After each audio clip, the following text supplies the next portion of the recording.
සිහිනගෙනෙන කුමාරියේ කතාවට ආදරය කරන ඔයාලව ගොඩක් ආදරයෙන් ඔන්න අදත් පිළිගන්නවා මගේ channel එකට.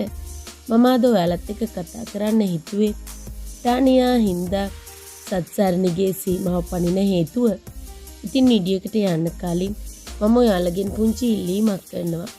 මුලින්ම මගේ channel එක subscribe කරලා එකතු වෙන්න කියලා. ඒ වගේම like කරන්න, comment කරන්න, තවත් නොදන්න යාළුවෙකුට දැනගන්න ෂෙයා කරන්න කියලා. දැන් ගොඩක් දවසක ඉඳන් සත්සරණි එක්ක ටානියා එල්ලෙන්නමයි හදන්නේ. මොකද අලුත් බංගලාවට ජගත් එක්ක සත්සරණි ආවේකට ලොකු ඉරිසියාවක් තියෙනවා ටානියාගේ හිතේ. ටානියා හිතන්නෙම සත්සරණි ජගත්ගේ ඇඟේ එල්ලෙන්න හදනවා කියලා. ඉතින් එහෙම හිතාගෙන තමයි නිරන්තරයෙන්ම ටානියාගේ හිතට කේන්තියක් එන්නේ. ඒ එන හැම වෙලාවෙම සත්සරණි එක්ක පැටලෙන්න උත්සාහ කරනවා. ඉතින් කොහොම වුණත් සත්සරණි හැමදේම හැමදාම වගේ ඉවසගෙන බොහොම කල්පනාවෙන් කටයුතු කරනවා. මොකද එයාට ඒ ඉවසීම කියන එක පුංචි කාලේ ඉඳලම තිබුණු දෙයක්. කිසිම දෙයකට ඒ තරම් ඉක්මනට කලබල කෙනෙක් නෙවෙයි. කොහොම වුණත් සත්සරණි බොහොම ඉවසීමෙන් කටයුතු කරනවා. නමුත් ටානියා නම් ජගත් එක්කත් කේන්තියෙන් පැටලෙනවා. ඒ වගේම සත්සරණි එක්කත්. ඉතින් දරුවන් කරන හැම දෙයක්ම වැරදි විදියට තමයි දකින්නේ.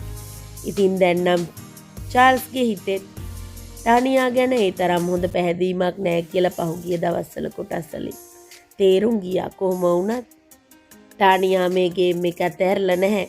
එයාට ඇත්තටම ජගත්ව මැරි කරන්න ඕන. එයාගේ මුදල්මය අවශ්‍යතාව ඉෂ්ට කරගන්න. ඒ කියන්නේ ජගත්නම නෙවෙයි ඇත්තටම ඕන. ජගත්ගේ දේපල ටික අයිති කර ගැනීමේ ප්ලෑන් එක විතරමයි ටානියාගේ හිතේ තියෙන්නේ. ඒ නිසානේ එයා දරුවන්ටවත් කිට්ටු වෙන්නේ නැත්තේ.